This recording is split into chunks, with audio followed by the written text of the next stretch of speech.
It's summertime in New Jersey. Do you know where your camp counselors are? Perhaps enough time has passed to finally talk about Friday the 13th films, and it can easily be said that they have a varying quality between the entries. And it could be asked, what would be the best one to use as an introduction? People, for the most part, know what Jason is, a killer with a hockey mask.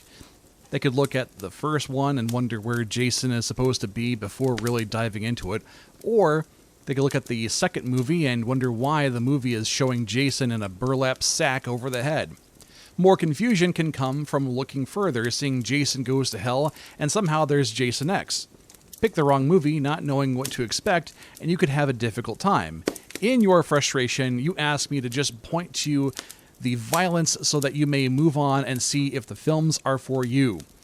Just point me to the tits and blood already, you ask. Luckily, I can tell you which movie to start off with. Make no mistake, horror films of the old days were also looked at as the type of film that shouldn't be looked at as important, just like they may be today. It would also take some time before the Friday the 13th films would begin to truly gain their followers. Despite being looked at as a classic, I will risk dividing my viewers by saying the first Friday the 13th film was just okay.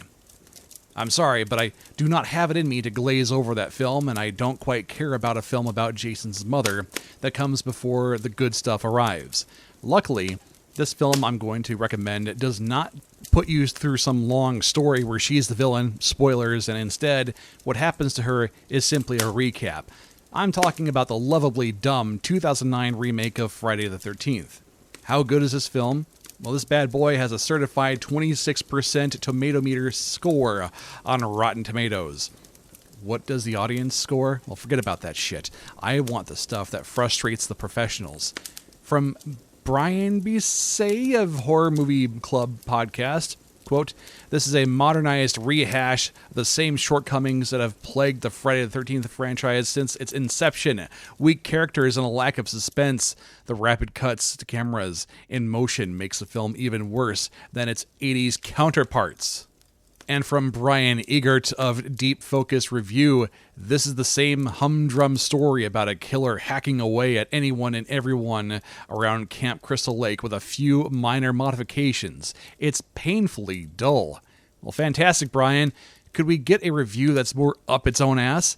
Oh, thank you, Steve Newton of Georgia Straight. Quote, "5 nauseating 20-somethings head out to Camp Crystal Lake to guzzle Pabst Blue Ribbon and have loud tent sex, but Jason roasts them like a weenie and says howdy to everyone else with his trusty machete." And that's just the intro. Steve, how did you rate this movie a 1.5 out of 5? And what you're saying is selling me on this film. And yes, that's exactly what the Friday the 13th remake brings. A classic story of campers hearing something go rustling in the dead of the quiet lake nights before the metal hits the skull. And I'm happy to say, this film does not screw around with your time. Jason's mom becomes worm food after a lucky swing of the machete and it decapitates her. Then time passes by and teenagers are looking for that very special type of weed. Haha, weed dude, that is supposed to get you high with no questions asked, except better. These teenagers are given a brutal fate involving sharp weapons and a fire.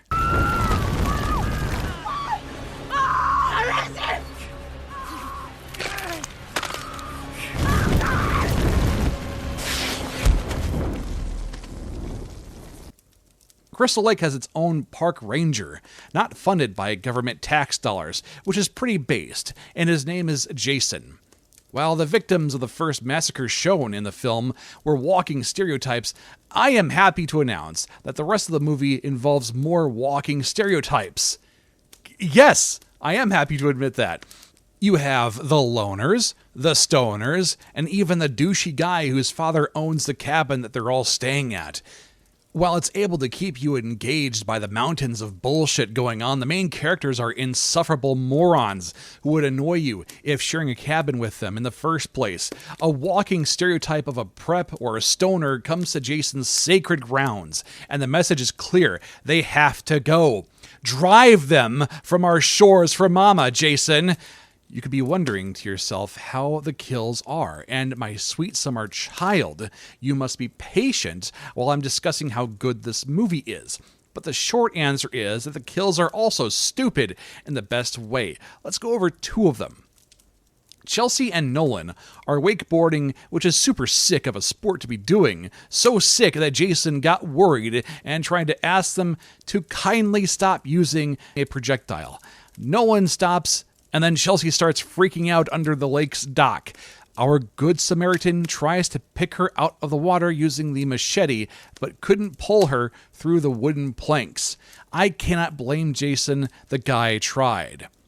The second death comes from Lawrence, who runs into Jason and then tries running the other direction. Lawrence would have been able to get away, however, Jason is a paladin, and with a quick prayer, Jason gave a mighty throw of the axe, and the sacred weapon landed in Lawrence's back. Motherfuckers, when I swing my axe. Motherfuckers, when I pull my axe. Lawrence yells for help, and Jason takes him to finish the job. I could continue to gush about this film and the contents within, and I will. The 2009 Friday the 13th remake is exactly what it intends to be, and it mixes much of the good stuff from the classic films. The practical effects combined with the tone and atmosphere of the 2000s made for a great spectacle of bullshit. The movie took the spirit of Friday the 13th and sticks to very important rules. If someone watches the original films, it could be speculated that there is something just going on at Crystal Lake causing an immortal to roam. In the remake, there was no attempt at giving Jason an origin. He exists, he is pure evil, acting as an unstoppable entity looming over the campgrounds. Once you have watched the remake, you should by all means take the time to watch the original movies and enjoy the long ride. Absolutely give Freddy vs. Jason a chance as well. What about the games? Well, that is an unfortunate subject for the Friday the 13th fans. It could be argued that people don't get into the movies for the games, but there was one really fun game that came out in recent years, but it's meant to be played online between a group of people, where one person plays as Jason and the rest are the campers who try to escape from him, whether on their own and screwing each other over, or by doing it as a team. The game was a lot of fun, but the server is shut down and it's going to be reliant on if someone is willing to host. If the movies are fun enough for you, there's more to be had by the collections of Halloween costumes, props, and even action figures by NECA.